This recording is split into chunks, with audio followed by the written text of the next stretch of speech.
un lado tenemos, por ejemplo, cromosoma materno, cromosoma paterno. Entonces aquí tenemos estos alelos de este gen dominante.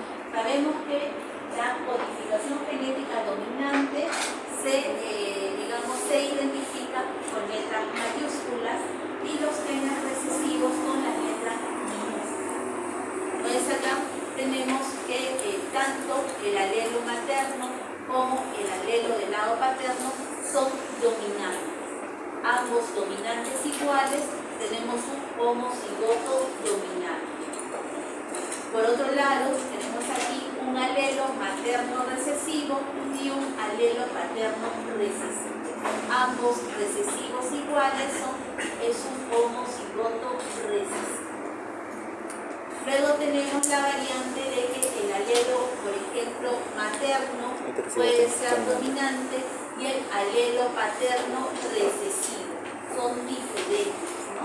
Una misma característica, pero con distinta posibilidad de que se presente como rasgo en ese individuo. Uno es dominante y el otro es recesivo. Entonces, esto es un gen heterocigoto. Volviendo a repetir, el ADN está constituido por 20.000 genes aproximadamente y cada porción de esa molécula de ADN viene a ser el gen que codifica una o varias proteínas.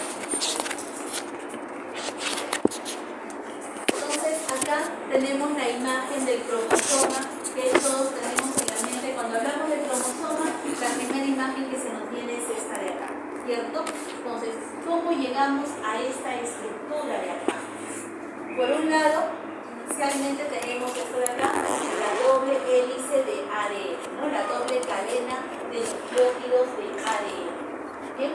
Entonces, esta de acá, esta cadena es demasiado grande como para poder ser incluida en el núcleo.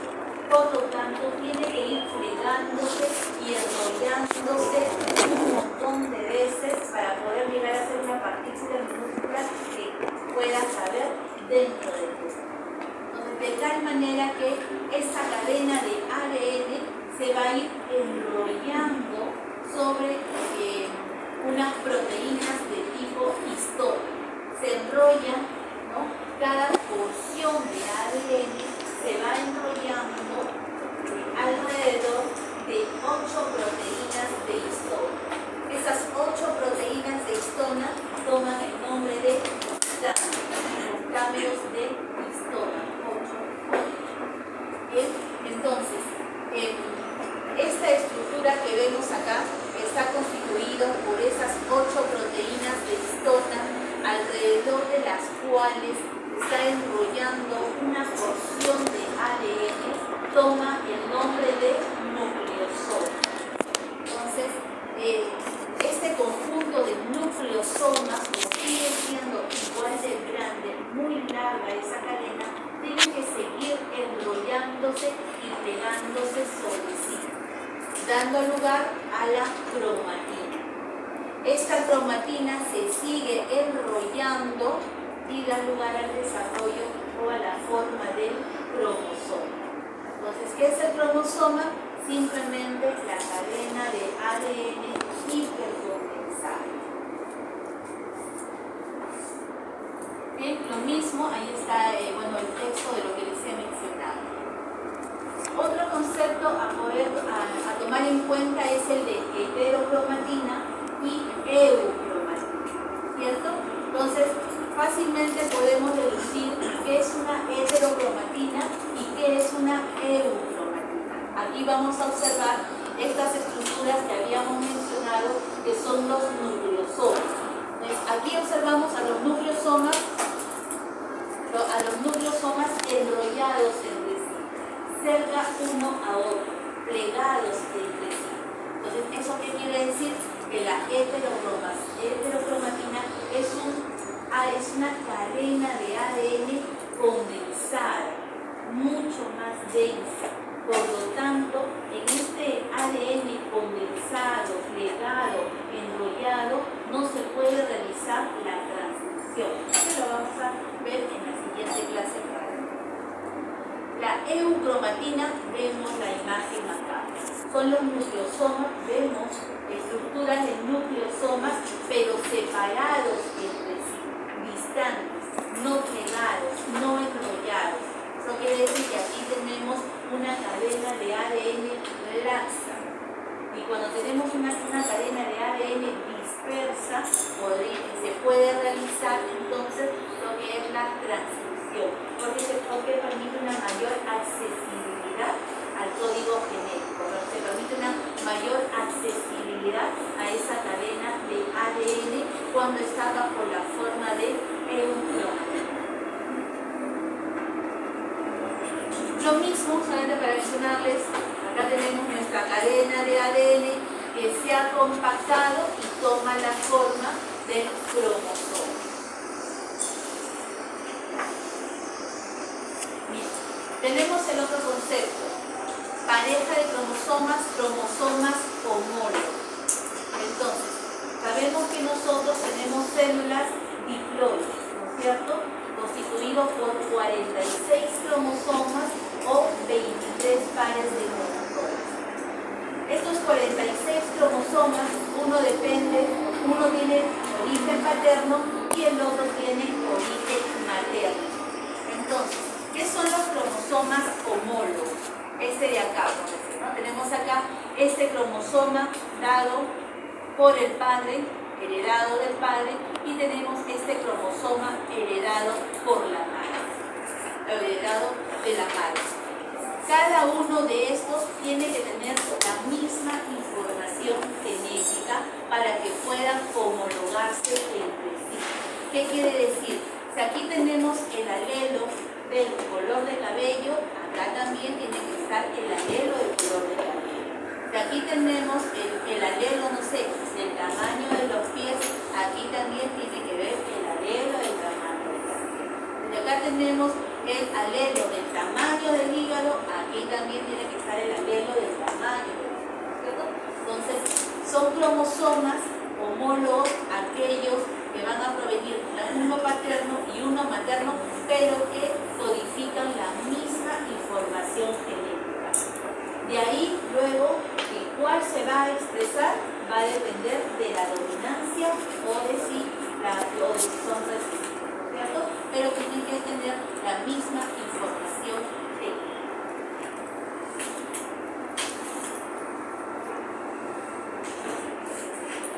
Bien.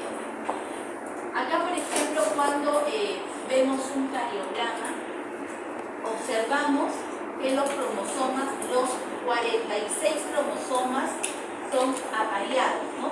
Los observamos en pareja. Entonces, estas parejas vienen a ser cromosomas homólogos, uno paterno y uno materno, los cuales van a codificar la misma información genética.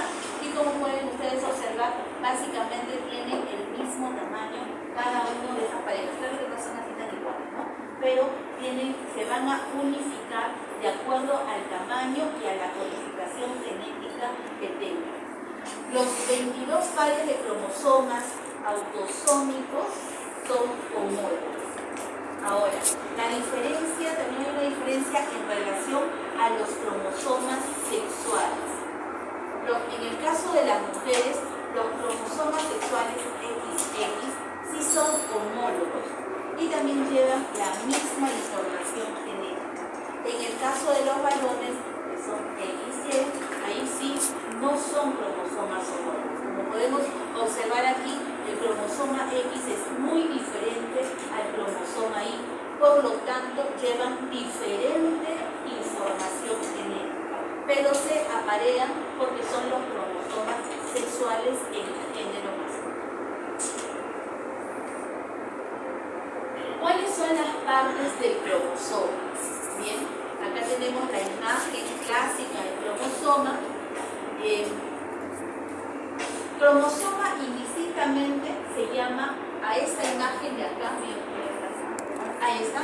Por ejemplo, esto es un cromosoma. Saquemos el rojito, el azul es un cromosoma. Eso es un cromosoma. Es una cadena de ADN, también cromosoma. O también esta de acá es un cromosoma. ¿Cuál es la diferencia? Que la primera de acá está constituida por una sola cromática. O sea, es un cromosoma constituido por una sola cromática. Y la del otro lado es un cromosoma, pero constituida por dos cromátidas hermanas. ¿Sí? Pero ambos toman el nombre de cromosoma. Bien, entonces, en el caso de este cromosoma, tenemos a dos cromátidas hermanas unidas, ¿no? ¿Unidas por dónde? ¿A qué nivel? A nivel del centrómero. Entonces, a ese nivel del centrómero se sintetiza una proteína que es la coenzima. Esa coenzima permite que estas dos cromátidas hermanas permanezcan unidas. Entonces, ya estamos ubicando al centrómero. ¿Qué otra estructura podemos ubicar en el cromosoma? El telómero, que es la porción final o terminal de este cromosoma. El brazo corto, ¿no? El brazo corto y el brazo largo van a depender de la ubicación del centrómero. Más adelante vamos a ver una diapositiva en la que el cromosoma también se puede clasificar dependiendo de la ubicación del centrómero. Entonces, por ejemplo, en este cromosoma de acá, este centrómero es submetacéntrico, ¿no? Quiere decir que no está exactamente ubicado en el centro, sino un poquito distante de este, dando lugar a la diferenciación de un brazo corto y de un brazo largo. El brazo corto se identifica por la letra P de petit y el brazo largo por la letra U, simplemente por una secuencia en el alfabeto. P-U, pero la P es de petit, de brazo corto. También algo importante que tendríamos que mencionar en esta estructura del cromosoma es que en esta parte del centrómero, en la parte externa del cromosoma, a nivel del centrómero, se ubica una proteína, que es el cinetocoro, ¿sí? Que más adelante la vamos a mencionar varias veces. El cinetocoro es una proteína importantísima porque va a permitir que a ese nivel se ancle el microtúbulo, ¿no? El microtúbulo de ese uso mitótico que se va desarrollando.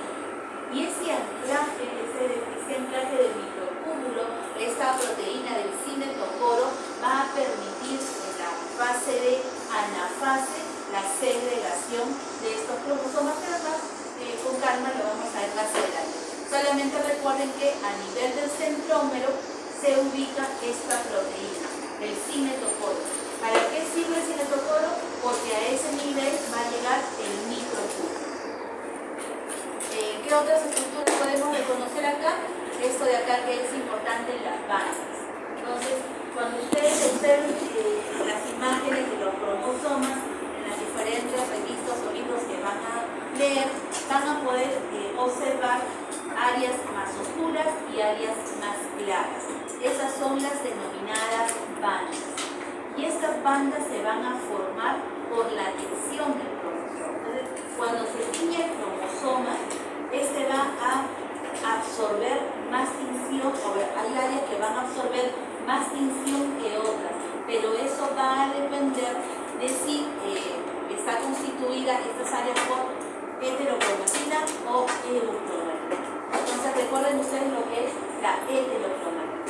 La heterocromatina es el ADN condensado, ¿verdad? Entonces, por lo tanto, si está condensado, va a absorber más tinción y vamos a ver estas bandas oscuras. Mientras que la eucromatina es laxa, no absorbe mucha tinción, por lo tanto vamos a ver estas áreas más claras. Esas son las bandas. ¿Sí? Bien. Los tipos de cromosomas según la ubicación del centrómero, como habíamos mencionado hace un momento. El centrómero es esta porción en la cual se unen las dos cromátidas hermanas gracias a la proteína coenzima que permite que permanezcan unidas. Entonces, de acuerdo a la ubicación del centrómero tenemos el metacéntrico, el centrómero del centro divide a ese cromosoma en dos partes iguales. El submetacéntrico, que divide el cromosoma en un brazo corto y en un brazo largo. El androcéntrico es parecido al submetacéntrico, solamente que es casi en el extremo, en uno de los extremos del cromosoma, por lo tanto el brazo corto es bastante pequeño y el brazo largo es muy largo. El telocéntrico es cuando este centrómero se ubica en la porción terminal, ¿no?, del cromosoma. Los cromosomas se unen por su porción terminal. Tipos de cromosomas según su función. Entonces, volvemos a repetirlo que ya sabemos. 46 cromosomas, 23 pares de cromosomas. Estos 23 pares de cromosomas se van a dividir según su función en 22 cromosomas autosómicos y en un cromosoma sexual, ¿sí? Ahora, los cromosomas somáticos, los cromosomas autosómicos, también se pueden agrupar de acuerdo a ciertas características, fundamentalmente de tamaño y de acuerdo a dónde están ubicados sus centrómeros. Entonces tenemos el grupo A, B, C, etcétera, hasta la letra G, hasta el grupo G, ¿no? Como venimos diciendo, que se van a poder, digamos, agrupar de acuerdo al tamaño y a la ubicación del centrómero. Por favor, no confundan esto con el cariograma. El cariograma son la representación gráfica de cromosomas homólogos, ¿no? Son dos pares de cromosomas que se van a, son dos cromosomas que se van uniendo de tal manera que tenemos 23 pares de cromosomas. Esto es simplemente la agrupación de los cromosomas de acuerdo a su tamaño y a la ubicación de sus centrómeros. Lo que quiero que recuerden de repente de aquí, lo más saltante, es que el cromosoma sexual X pertenece al grupo C, por ejemplo, ¿no?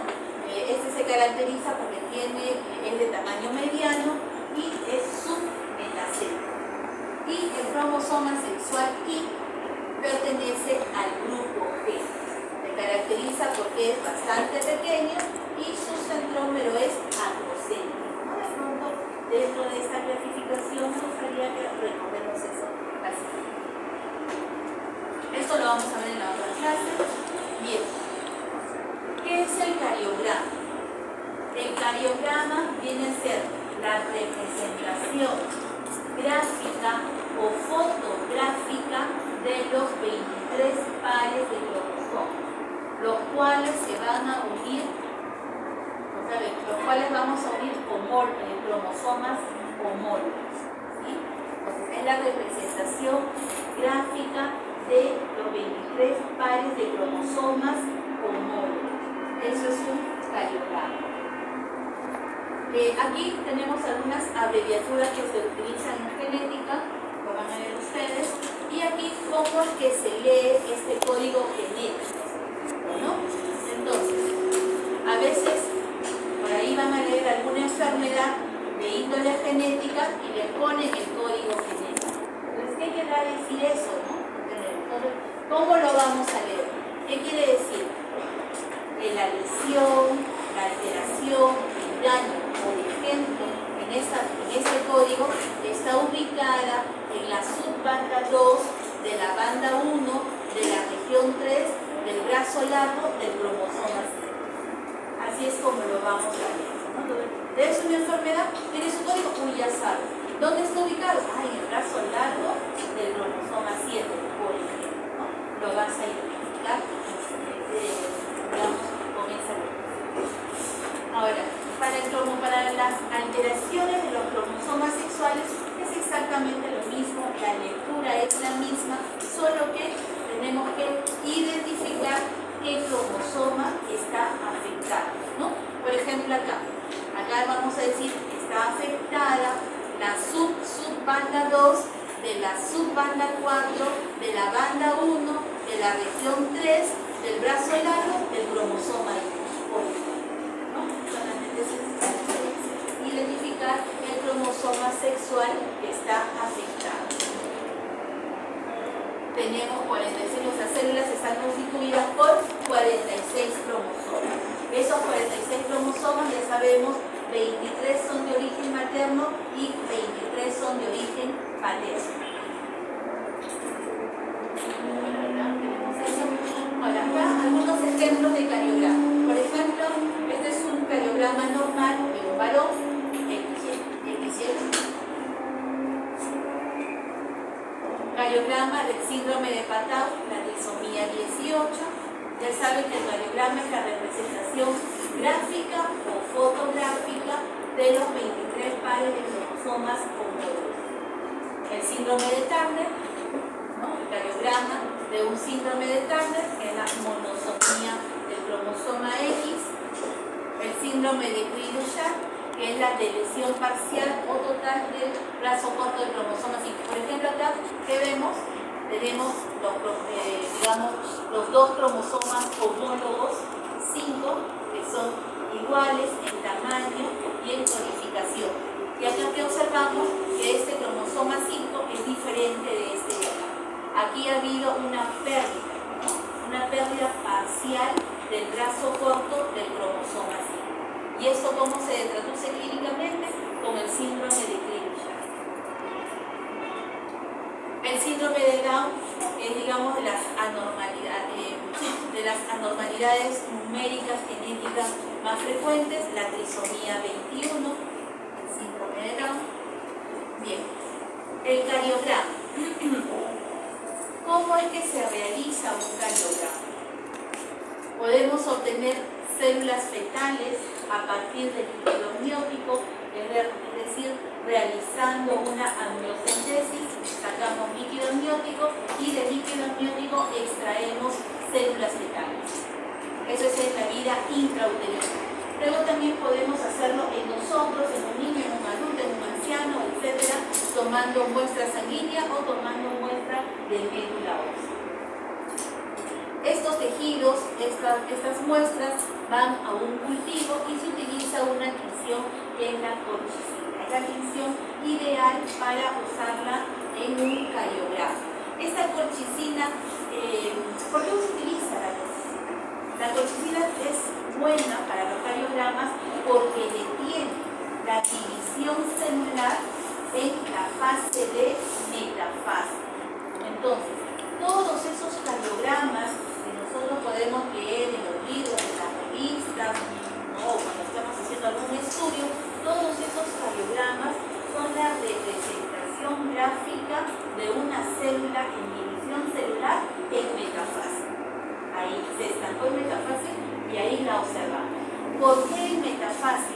Porque es durante este periodo, digamos, de metafase donde estos cromosomas, estas cadenas de ADN están hipercompactadas, están hiperdensas y son fácilmente observables al microscopio, a diferencia, digamos, de profase o en prometafase. Todavía hay cromatina que está media laxa, por lo tanto no se va a poder observar al microscopio.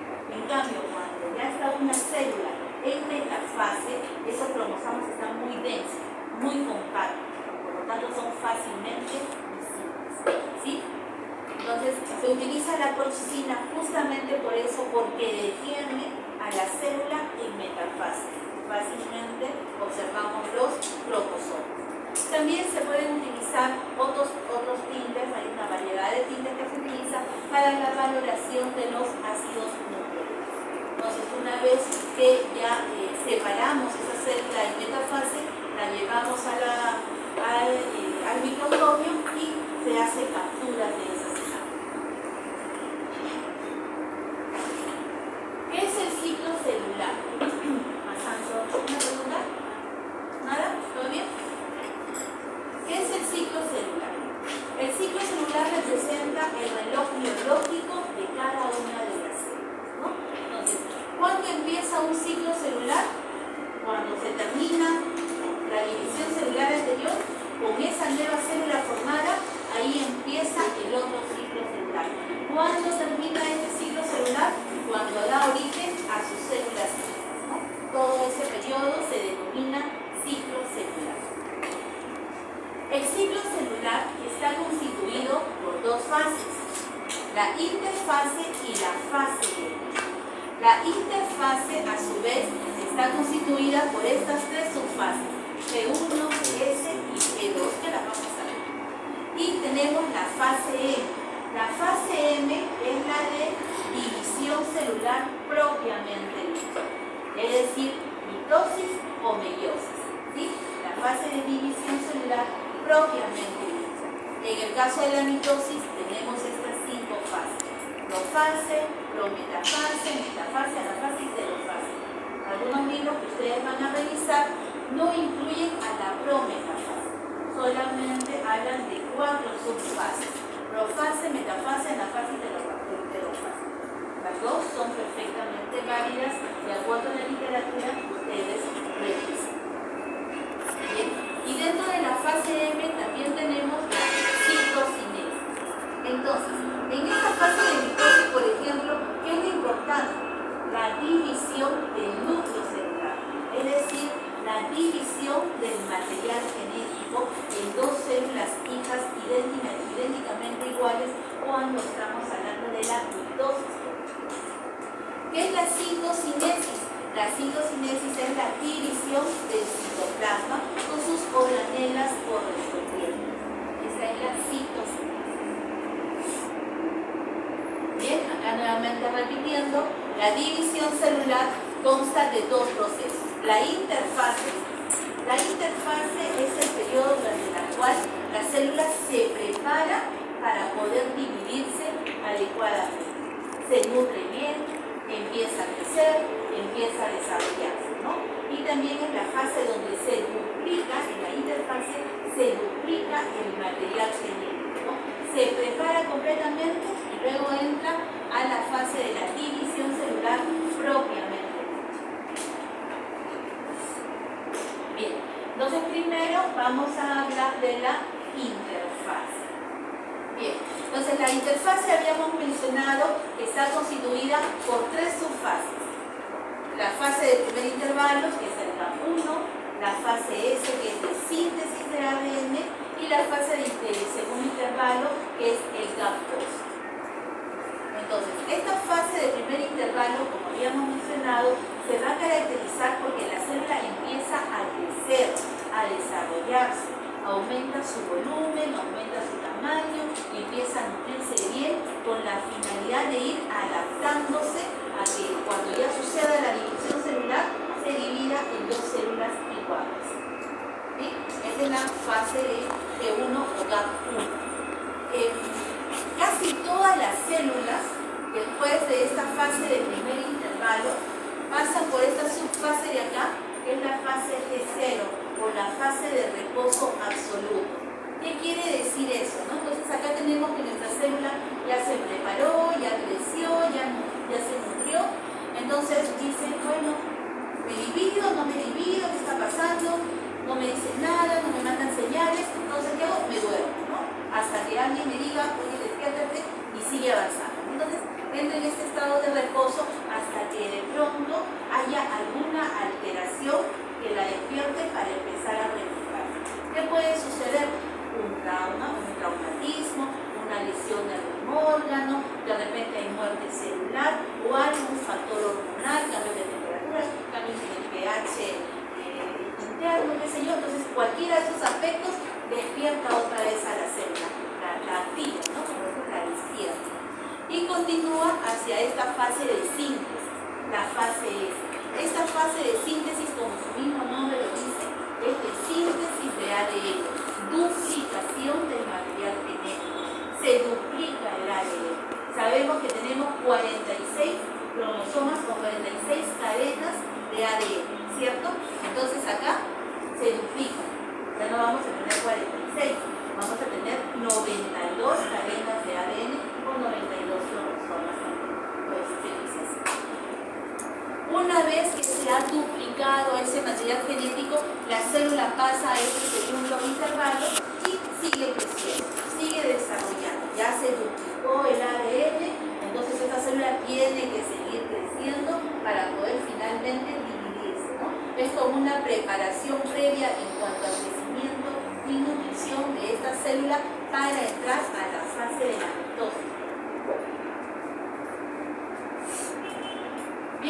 había mencionado, estamos en un estado de reposo y hay un factor desencadenante. Este factor desencadenante puede ser externo, como ya los hemos mencionado, de repente es una carencia nutricional, cambios en la temperatura o en el pH, un factor hormonal o factores de crecimiento que están estimulando a esas células.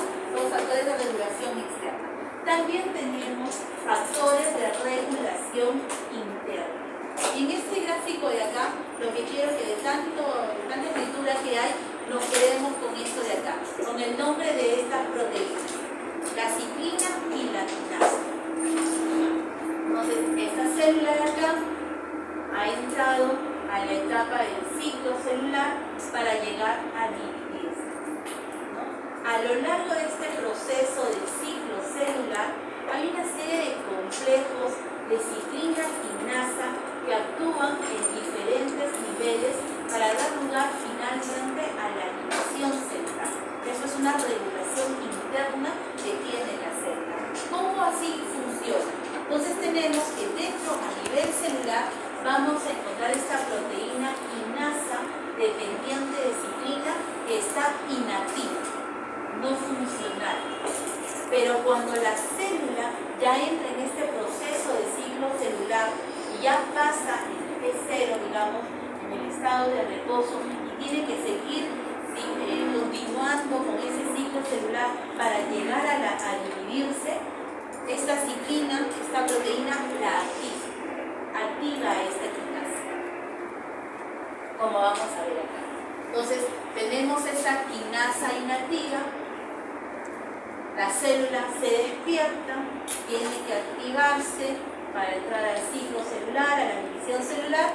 Entonces viene la ciclina, esta proteína, activa a esta quinasa y la vuelve una potente ciclo. Entonces, este complejo ciclina-quinasa actúa en diferentes, digamos, lugares o en diferentes momentos del ciclo celular para su desarrollo. Entonces, acá tenemos diferentes complejos de ciclina-quinasa y sus lugares o sus momentos de acción. ¿Ya? Difícil, no nos vamos a aprender todo eso, pero sí hay que recordar que hay una regulación interna a nivel del ciclo celular dentro de la célula, que es como que el switch que empieza a estimular a que se produzca todo ese fenómeno del ciclo celular en diferentes momentos, en diferentes puntos, en diferentes procesos. Pero todos son complejos quinasa cíclica. Bien, acá tenemos lo que habíamos mencionado, ¿no? Es una regulación interna, tenemos una quinasa inactiva, la célula todavía no va a entrar en el proceso de crecimiento ni de duplicación de ADN, pero en algún momento se activa por esos factores que ya hemos mencionado. Entonces esta ciclina se une a esta quinasa y la activa. Una vez que esta quinasa se activa, empieza a actuar sobre diferentes proteínas para generar los cambios y continuar con las fases del ciclo celular. Ahora, este ciclo celular sabemos que tiene como punto final a la división celular. ¿Para qué? Para dar células hijas que tienen que estar genéticamente aptas, adecuadas para el desarrollo de ese ser vivo, ¿no? Entonces, a lo largo de todo este proceso existen los puntos de control. Recuerden ustedes que los puntos de control son como los policías que están tratando de verificar que cada uno de esos pasos, de estos cambios, de estas modificaciones celulares se hagan en óptimas condiciones con la finalidad de obtener un material genético adecuado, que no haga daño, ¿no? Que no sea erróneo y traiga consecuencias en ese ser vivo. Esos son los puntos de control. Entonces, acá tenemos puntos de control en cada una de las fases. Hay puntos de control en la fase G1, puntos de control en la fase S, puntos de control en la fase G2, y existen puntos de control en la fase de división celular. Todos todas esas fases están estrictamente controladas y estrictamente reguladas. El objetivo principal, nuevamente repitiendo, de todos estos puntos de control es identificar a un ADN defectuoso, a un ADN mal duplicado, a un ADN dañado. Inmediatamente lo identifican, bloquean ese ciclo celular, esa división celular, generan que la célula entre en un estado de apoptosis o muerte. ¿Sí? Esa es la importancia de los puntos de control. Entonces, por ejemplo, en la fase G1 tenemos el punto de restricción y el punto de control del daño del ADN en T1. Por ejemplo, aquí, en este punto de control del daño del ADN, aquí, este factor detectó que este ADN no está dañado. ¿Qué es lo que genera? Inmediatamente estimula el incremento de la proteína P53. Esta proteína P53 es un gen supresor, inhibe a la división celular. ¿Sí?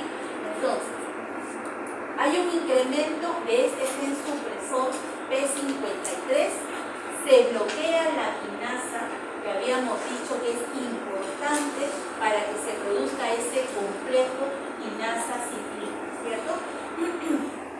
Entonces, bloquea la quinasa, no se forma este complejo quinasa-ciclina, por lo tanto, se bloquea, se detiene el ciclo celular y se genera que esa célula entre en apoptosis. O sea, no pasa. Está dañada, lo siento, tiene célula, ¿no? Y se muere. Asimismo tenemos puntos de control en la fase S.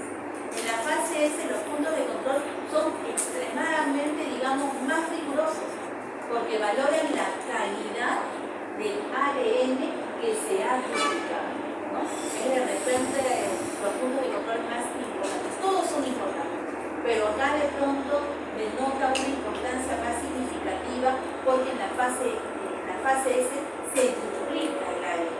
Entonces estos puntos de control en esta fase detectan qué ADN está bueno y qué ADN está malo. Y si detecta que está un ADN malo, igualmente estimula la secreción de los genes supresores, bloquea el ciclo celular y la célula muere. Igualmente tenemos los puntos de control en la fase G2, ¿no? Puntos de control de daño del ADN y puntos de control del ADN no duplicado, porque también podría suceder eso, ¿no? El ADN no se duplica. Y los puntos de control en la fase M. Aquí los puntos de control de la fase M tenemos dos puntos importantes: los puntos de control del armado del pulso mitótico, es decir, del desarrollo de los microtúbulos y de que estos se vayan a anclar a la proteína cinetocoro del cromosoma que habíamos mencionado anteriormente, ¿no? Entonces tiene esos puntos de control del armado del uso mitótico y el punto de control de la segregación de los cromosomas. ¿Qué significa esto? Segregación, dividirse, ¿no? Entonces nosotros ya hemos mencionado que en la fase M ya entramos con 92 cromosomas, ¿no? Ya no 46, porque sabemos que cuando la célula entra al ciclo celular, entra con 42 cromosomas, perdón, con 46 cromosomas, ¿cierto? G1, y en la fase de síntesis, esos 46 cromosomas se duplican, 92 cromosomas. Estos 92 cromosomas llegan a la fase G2 y estos 92 cromosomas llevan a la fase de la mitosis, ¿sí? A la fase de la división celular. Entonces, este punto de control de segregación de cromosomas es importante porque permite que estos 92 cromosomas se dividan en partes iguales en esas dos células en desarrollo, 46 por un lado y 46 por otro lado, ¿no? Entonces eso es lo que hace ese punto de control, verifica que se repartan adecuadamente los cromosomas. Bueno, este es un resumen de todos los puntos de control. Otro concepto importante antes de entrar a la división celular es la de los usos de los microtúbulos, o sea, del uso mitótico y de los microtúbulos.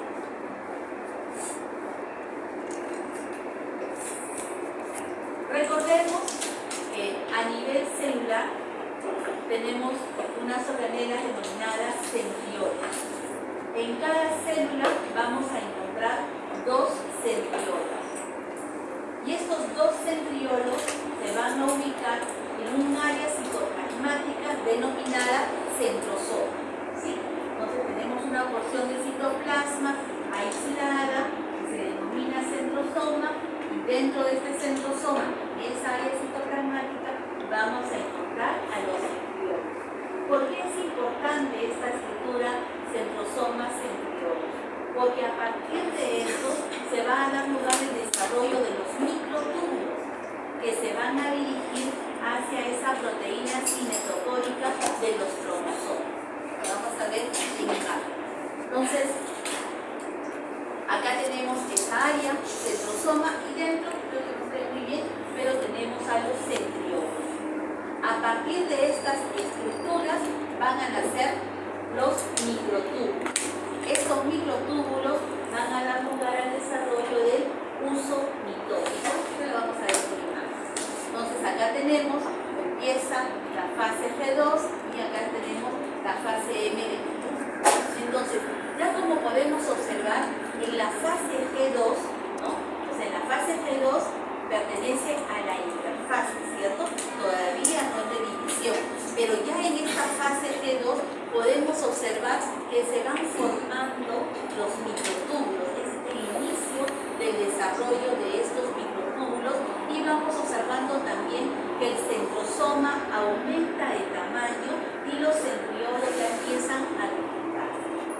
Entonces tenemos aquí que esta célula, así, con un aumento del tamaño de los centrosomas y duplicación de los centriolos, entra a la fase M de división celular. Estos centriolos, estos centrosomas se dividen y se van a ubicar en los polos de las células. A partir de estas estructuras se forman estos microtúbulos, ¿cierto? Que van de polo a polo, digamos, en las células. Y en el medio, ¿quién está? Los cromosomas. Entonces, estos microtúbulos son importantes porque, como podemos observar aquí, tenemos tres tipos, ¿no?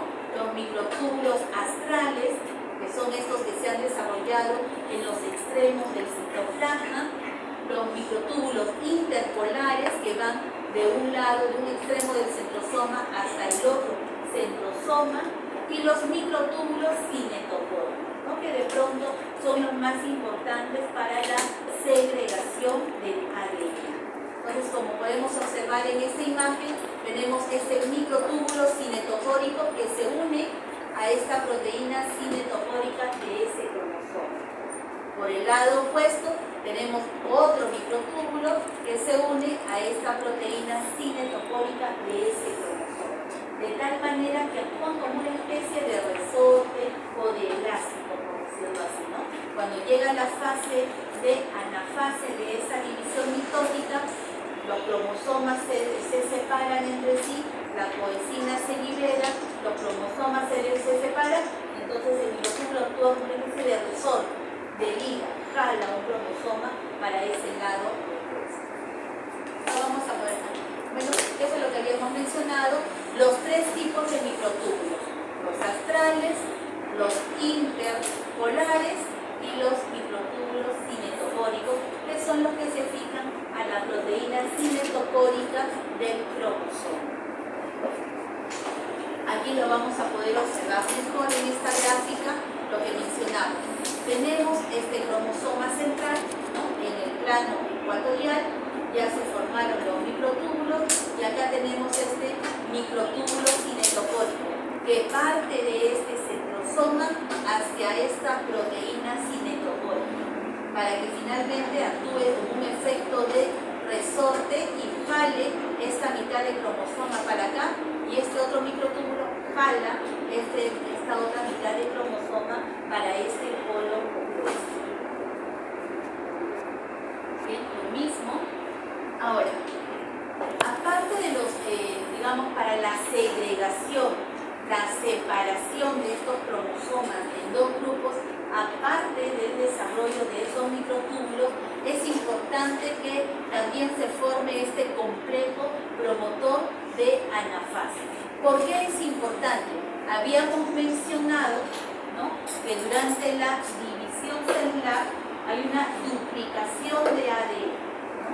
De 46 cromosomas pasamos a 92 cromosomas, de tal manera que cada cromosoma original se une con su cromosoma duplicado. Se une gracias a quién? Hemos mencionado a esta proteína coesina. Pero al momento de la segregación de los cromosomas, esta proteína coesina tiene que desintegrarse, tiene que liberarse para que estos cromosomas, digamos, duplicados, se repelen entre sí y se vayan a los polos opuestos, ¿no?, jalados por los microtúbulos. Entonces, esto en verde es un microtúbulo. Acá tenemos los cromosomas en el centro unidos, ¿no?, dos cromátidas hermanas unidas por la coesina. Entonces, este complejo promotor de anafase lo que hace es separar la serina de la separasa. Y esta separasa es una enzima que hace la lisis de esa coesina, de tal manera que estos cromosomas, estas cromátidas, se separan, y al separarse son fácilmente jaladas por esos microtúbulos hacia los lados de la célula. ¿Se entendió hasta ahí, más o menos? No falta nada, un poco. Luego tenemos, ahora sí, entrando propiamente dicha a la división celular. Tenemos dos tipos de división celular, ¿no? Sabemos que hay dos tipos de división celular: la mitosis y la meiosis. La mitosis se caracteriza porque la célula madre va a dar dos células genéticamente idénticas. No hay variabilidad genética o cromosómica en esas dos células hijas. Las dos células hijas son iguales a la madre. En la meiosis tiene como objetivo dar 4 células hijas, pero estas 4 células hijas, terminando con la mitosis. Tenemos una célula madre, da 2 células hijas, y cada una de esas células hijas, idéntica a la madre, cada una de esas células hijas tiene 46 cromosomas, 23 pares de cromosomas. Regresando a la meiosis. Una célula entra en meiosis 1 y seguida de una meiosis 2. Al final de esa meiosis 2, el objetivo es obtener 4 células hijas distintas genéticamente entre sí, y cada una de estas células hijas tiene 23 cromosomas. ¿Sí? ¿Se entendió? La mitosis es un tipo de división celular que se da en las células autosómicas, ¿sí?, en los primeros 22 pares de cromosomas. Mientras que la meiosis es un tipo de división celular que se da en las células sexuales, ¿no? Por lo tanto el ovocito como el espermatozoide son células haploides, contienen solamente 23 cromosomas. ¿Sí? Bueno, la mitosis, que hemos mencionado, está constituida para algunos por 4 fases y para otros por 5 fases, ¿no? Cualquiera indistintamente está bien. Bien, ¿cuáles son las características más importantes, digamos, de cada una de esas fases? Tenemos primero la profase. Entonces, lo que vamos a observar en esta profase, que el centrosoma, donde están ubicados los centriolos y todo este complejo que va a dar lugar al desarrollo de los microtúbulos y del uso mitótico, se tiene que duplicar. Y ya hemos observado que esta duplicación incluso inicia en la etapa del G2, ¿no es cierto? Antes incluso de que se ingrese a la profase. Entonces ya tenemos, vamos viendo que nuestro centrosoma se va duplicando, se va formando el uso mitótico. Tenemos que nuestros cromosomas duplicados se han ido apareando entre sí. Recordando, la célula entra al ciclo celular con 46 cromosomas. Luego, en la fase S, duplica los cromosomas, o sea, 92 cromosomas. Esta célula entra a la etapa de profase con esos 92 cromosomas. Estos 92 cromosomas se van a aparear entre sí, ¿no? El original con el duplicado, se tienen que juntar. El original con el duplicado, el original con el duplicado. Se van juntando. ¿Por medio de qué proteína? De esta coenzima.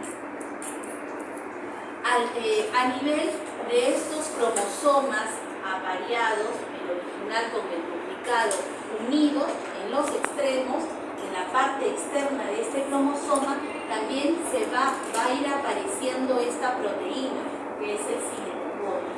Recuerden ustedes que esta proteína es importante porque ahí se va a anclar el microtúbulo para poder jalar ese cromosoma. ¿Sí? Entonces ya se va formando esta proteína.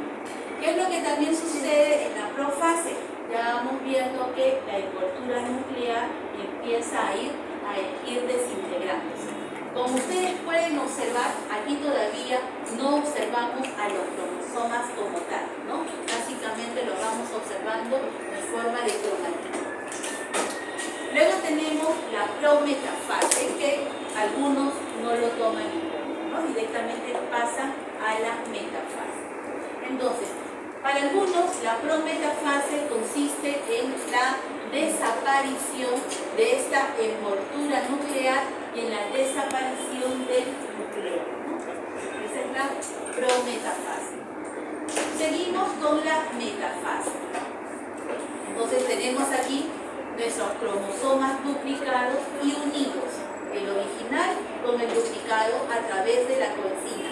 Estos cromosomas duplicados y unidos se van a dirigir al plano ecuatorial, al plano medio de la célula.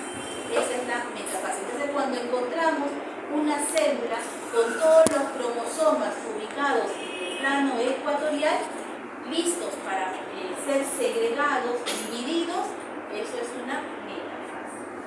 Y también recuerden que los cariogramas los observamos en esta fase de metafase porque el material genético, el ADN, está hiperpolarizado, ¿cierto? Y lo podemos observar así. Luego sigue la anafase. ¿Qué es la anafase? Simplemente la de separación de esos 92 cromosomas, ¿no? Se separa de tal manera que en un lado, en un polo celular, vamos a tener 46 cromosomas y en el otro polo celular vamos a tener los otros 46 cromosomas, ¿sí? Finalmente se separan estas cromátidas hermanas hacia los polos celulares. Luego tenemos la telofase. En esta etapa de telofase ya tenemos bien separado nuestros cromosomas separados, las organelas también ya distribuidas equitativamente en estas dos células en desarrollo, se va formando la envoltura nuclear, va apareciendo el nucleolo y finalmente se da lugar a la citocinesis. ¿Qué es la citocinesis? La separación del citoplasma en dos células idénticas, en dos células iguales. Entonces, finalmente, tenemos estas dos células iguales, genéticamente idénticas a la madre. Eso es una mitosis. Bien, ahora vamos a la meiosis. ¿Qué es la meiosis? Hemos dicho que una célula, bien, con 46 cromosomas diploide, que es la célula germinal primordial. La célula germinal primordial es diploide, está constituida por 46 cromosomas. Esa célula diploide entra en dos etapas de meiosis, la meiosis 1 y la meiosis 2, para finalmente dar lugar a 4 células hijas, recuerden ustedes, haploides, 3 cromosomas y genéticamente distintos, ¿no? Recordamos también que este proceso de meiosis solo se da en los gametos, en las células sexuales. Bien. La división meiótica pasa exactamente por las mismas fases que una mitosis, ¿sí? Profase, prometafase, metafase, anafase, telofase. La citosis pasa igual por las mismas fases, ¿sí? Igual se duplica, hay una duplicación de ADN. Entonces habíamos mencionado en la diapositiva anterior que la meiosis se inicia con las células terminales primordiales que tienen 46 cromosomas, o sea, es diploide, ¿cierto? Entonces, en la meiosis 1 se produce la duplicación de este material genético. De 46 cromosomas pasa a 92 cromosomas, ¿sí? En la meiosis 2, recuerden, no hay duplicación de material genético. Bien, entonces ya hemos dicho que pasa por las mismas fases, ¿no es cierto?, que ya hemos mencionado. La única diferencia, por ejemplo, entre la profase 1 entre la profase 1 y la profase 2 de la segunda división meiótica es que en la 1 hay 5 subfases, ¿no? En la profase 2 de la segunda división meiótica no hay 5 subfases, simplemente es una sola. Entonces, acá sí, en la primera división meiótica, la profase 1 se subdivide en 5 subfases. Pero, ¿qué es lo importante de la profase 1 de la primera división meiótica? Lo importante es que se va a dar lugar al apareamiento de los cromosomas homólogos. Recuerden que hay una duplicación, ¿cierto? Tenemos una célula con 46 cromosomas, es decir, 23 pares de cromosomas.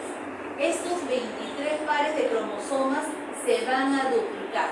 Vamos a tener por un lado 23 pares de cromosomas originales y por el otro lado 23 pares de cromosomas duplicados, ¿sí? Entonces tenemos, al final, en esta profase, vamos a tener 46 pares de cromosomas. Cada uno de estos cromosomas está constituido por 2 cromátidos, ¿cierto? Listo. ¿Qué es lo importante también en esta profase 1? Que se va a dar lugar a la recombinación, al intercambio, al entrecruzamiento del material genético. Bien, entonces tenemos la profase 1, tenemos la primera subfase, que es la de leptoteno, en donde vamos a poder observar a estos 46 pares de cromosomas, cada una con sus 2 cromátidas hermanas, y estas cromátidas hermanas están unidas por esa proteína denominada coesina. Leptoteno, luego viene la de cigoteno. Entonces hemos dicho que por un lado tenemos 23 pares de cromosomas, ¿cierto?, originales, y por el otro lado tenemos los otros 23 pares de cromosomas duplicados. Entonces aquí lo que sucede es una, digamos, es una sinapsis que se llama complejo sinaptomémico entre los cromosomas homólogos. El primer par, digamos, un primer par de cromosomas de plan materno se une o se aparea con el otro par de cromosoma materno, se une, ¿sí? Entonces, de tal manera que en esta fase de cigoteno vamos a tener esta estructura denominada tetra. Tetra, ¿por qué? Porque tiene 4 brazos de cromosomas, ¿no es cierto? 2 maternos y 2 paternos. Forma una tetra. Y estas están unidas. Y la unión de estos 2 cromosomas se le conoce con el nombre de complejo sinaptomémico. Luego tenemos la fase de Paqueteno. ¿Qué es la fase de Paqueteno? Ya hemos visto. Acá tenemos este cromosoma materno, este cromosoma paterno. Entonces, entre ellos hay un intercambio de material genético, ¿sí? Eso es lo que se llama el crossing over. Y este crossing over o intercambio genético es importante porque es el responsable de la variación genética. Porque si no hubiera esto, todos seríamos exactamente iguales, ¿no? Gracias a este proceso de acá de intercambio y cruzamiento genético que se da la variación genética. Entonces, estamos en el paquiteno. Al término del paquiteno desaparece ese complejo sinaptonémico y estos 4 brazos de cromosomas se van a empezar a separar y solamente van a estar unidos por esta estructura denominada quiasma. Luego tenemos la diacinesis que viene a ser la desintegración de la membrana nuclear y la desaparición del nucleolo.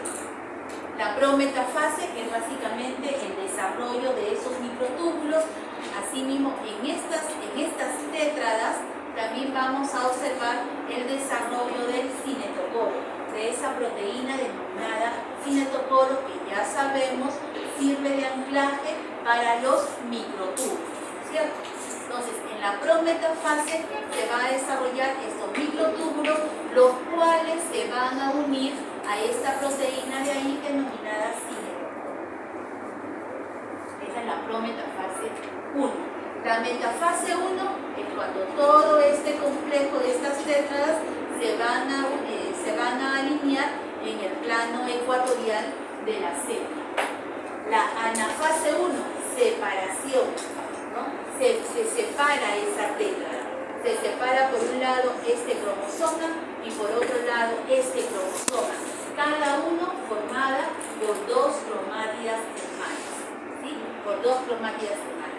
Entonces, de tal manera que en este polo de acá vamos a encontrar 23 pares de cromosomas y en este otro polo de acá vamos a encontrar 23 pares de cromosomas. A cada lado, 46 cromosomas. Bien. Luego tenemos la telofase. La fase de telofase básicamente viene a ser nuevamente el desarrollo de la envoltura nuclear, de la membrana nuclear, del nucleolo, se produce la citocinesis, que es la división de ese citoplasma, de tal manera que al final de la meiosis 1 vamos a tener 2 células diferentes, constituidas cada una de ellas por 23 pares de cromosomas, es decir, 46 cromosomas, ¿sí? Esta célula con 23 pares de cromosomas que se obtienen, que son genéticamente diferentes, distintas, pasan a la meiosis 2. Entonces acá tenemos la meiosis, ¿cierto? Entonces, la profase 2, o sea, la profase de la segunda división meiótica empieza con 46 cromosomas, 23 pares de cromosomas. Pero, ya hemos dicho y lo volvemos a recordar, en la segunda división meiótica no hay duplicación del ADN, no hay duplicación del material genético. Toda la segunda división meiótica se hace solo con estos 46 cromosomas, ¿sí? Y pasa igual por el mismo proceso, ¿no?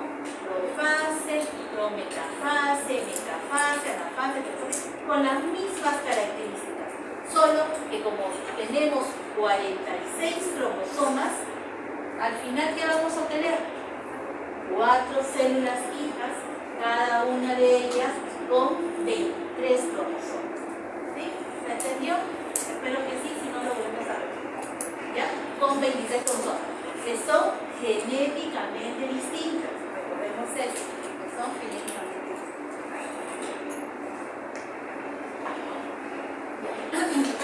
Bueno, luego tenemos la gametogénesis. El otro tema que vamos a revisar ahora es la gametogénesis. Disculpen que me demore, sino que como es un tema un poquito tedioso, voy a tratar de hacerlo despacio para que algunos conceptos se nos descubran. ¿Ya? Bien. Luego tenemos la gametogénesis. ¿Sí? ¿Qué es la gametogénesis? Como su mismo nombre lo dice, origen, formación, desarrollo de las células sexuales o gametos. Esta gametogénesis incluye a quién? A la ovogénesis, que es el desarrollo del ovocito, y la espermatogénesis, que es el desarrollo del espermatozoide. algo muy chiquito para mencionar acá, porque también eso lo vamos a pensar más adelante, es el origen de las células germinativas primordiales, ¿no? Entonces creo que en alguna diapositiva también la he mencionado. En los primeros días, en la primera semana de vida intrauterina, es el huevo fecundado, da lugar al desarrollo del disco bilaminar, ¿no? El disco bilaminar está constituida tanto por células denominadas hipoplasto y células de tipo epiplasto. Entonces, a nivel de este epiblasto, ese conjunto de células del epiblasto, algunas células se van a modificar, dando lugar al desarrollo de las células germinales primordiales o primitivas. Estas células germinales que se han desarrollado aquí en este disco germinativo bilaminar, ¿no? A partir del epiblasto, van a migrar. ¿Hacia dónde se dirigen? Hacia la pared del saco vitelino. Y ahí se quedan por un día, hasta que más o menos a partir de la cuarta semana, inicios de la quinta semana, otra vez de acá, de la pared de este saco vitelino, otra vez empiezan a migrar y se dirigen hacia la parte anterior de este intestino posterior. ¿Por qué se dirigen hacia ahí? Porque ahí, en esa zona, se va a desarrollar, a partir de este intestino posterior, se va a desarrollar las gotas, tanto los ovarios como los testículos. Entonces, estas células germinales siguen la línea germinal para finalmente ubicarse ahí en la parte anterior del intestino posterior. ¿Sí? Y es ahí donde empieza a sufrir una serie de mitosis sucesivas rápidamente, una tras otra, porque lo que se quiere es dar lugar a un montón de células germinativas primordiales. Chicos, con esa lámina concluimos, ¿ya? Y lo que resta ya lo hacemos la próxima vez. Entonces, habíamos dicho que la gametogénesis es ovogénesis y espermatogénesis. En realidad, ambas pasan por los mismos periodos, ¿no? Usan los mismos periodos. ¿Cuál sería digamos, la diferencia más saltante entre la ovogénesis y la espermatogénesis? ¿Ah? ¿La edad? ¿Cómo se dice? No te explico. O sea, la ovogénesis se desarrolla en etapas prenatales.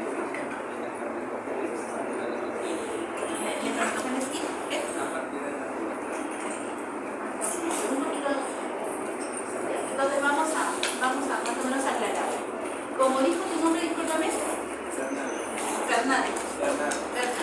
Como dijo Fernando, no se quede algo de razón, solamente que un poquito de confusión, ¿sí? Entonces, la ovogénesis y la espermatogénesis siguen todo el mismo proceso. ¿Cuál es la diferencia? Que la espermatogénesis es continua. La espermatogénesis es continua. La ovogénesis es la que tiene sus etapas de reposo, ¿no? Hay un proceso, una etapa de la ovogénesis que se desarrolla en la etapa prenatal, o sea, durante la vida intrauterina, y otra parte de esta ovogénesis se desarrolla durante la etapa postnatal. A diferencia de la espermatogénesis, es una etapa continua. ¿Ya? Bien, entonces, este es un resumen, digamos, de las dos gametogénesis. Tenemos, primeramente, aquí las células germinativas primordiales, que ya hemos dicho, que han migrado desde el epiblasto, saco vitelino, anatoides, intestino posterior. Y ahí se quedan, ¿no? Entonces ahí empiezan a proliferar estas células germinativas primordiales, de tal manera que dan lugar a las gonias.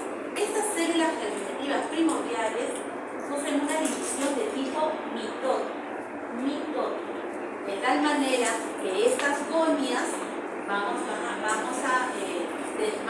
a ser células diploides, ¿no? 46 cromosomas, 23 pares de cromosomas. Sufren una mitosis. Estas gonias, a su vez, siguen sufriendo mitosis de tal manera que dan lugar a la cito 1. Quiere decir esto, en la mujer al ovocito primario y en el varón al espermatocito primario, que también es una célula célula diploide. A partir de acá, de este cito primario, se da la meiosis. Entonces, esta entra en una división meiótica. Acá se produce la primera división meiótica, ¿cierto? La primera división meiótica. Esta primera división meiótica habíamos mencionado que da solo 2 células. La primera división meiótica da 2 células.